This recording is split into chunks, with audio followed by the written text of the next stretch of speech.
Usually when the issue of human rights is discussed, it is often associated with racism, sexism, and culture.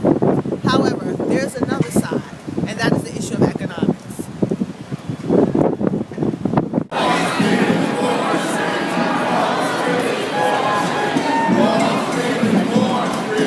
Wall Street is Wall Street.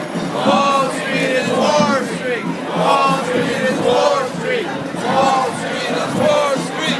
Wall Street is Wall Street. Wall Street is Wall Street. Yeah, you have to get on the sidewalk. Wall Street is Wall Street.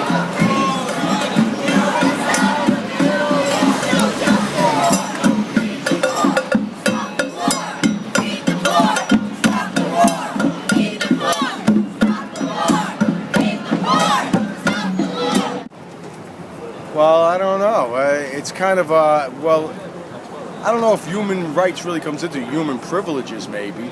Well, it's a matter of decency and context. You can't legislate being a scumbag, you know? You know what I mean? It's an issue of human rights. I think they're completely unrelated, but our current administration has combined the two. They're not the same issue. Oh, absolutely. Show me what's the Absolutely. Absolutely. Economics and an issue of human rights. Definitely. And I can say, the reason I can say why I believe that is that I'm here, as you can see the sign. I study and teach the philosophy of aesthetic realism, which was founded by Eli Siegel. And he said the most important question to ask for every person is, what does a person deserve by being alive? And that takes in a great deal. That takes in economics. Are there things people deserve in terms of healthcare, homes, food, most basic necessities? Like, is that something a person deserves by being alive? The answer is definitely yes. Absolutely. Employment for wages is something I would start from. You know, if you think about employment for wages and what currently is going on, is that what they're telling us is that we have a surplus of workers. Why? Because we all work for wages. So if you distribute wealth a little better, you know, you won't have to worry about surplus of workers. I mean, that's one part. Another part is that I think corporate world enjoying this environment right now. I think that's maintained in order to keep unemployment higher, in order to keep productivity higher, so that they make, you know, historical profits right now. You know, they make historical profits. And again, it's all tied up to, working for wages. I think economics is an issue of human rights. I think everyone has the right to be economically viable and to be able to feed themselves and their families and get free health care and, you know, go to school that's really great, you don't have to pay for. Yes, I do. Well, you know, most human rights violations in the world take place because people are poor and marginalized. People live in bad housing because they're poor or don't have enough to eat or don't have access to health care. Or are in jail because they are poor. There are so many ways that money and lack of money determine what our lot will be in life.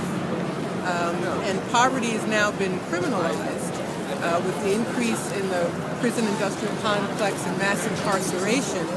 It's possible for people to end up behind bars, but mostly because they are poor. Yes, yesterday somebody brought a paper copy. I don't know if it got wiped out in the rain of the Universal Declaration. And I pointed out that last Tuesday was Eleanor Roosevelt's birthday.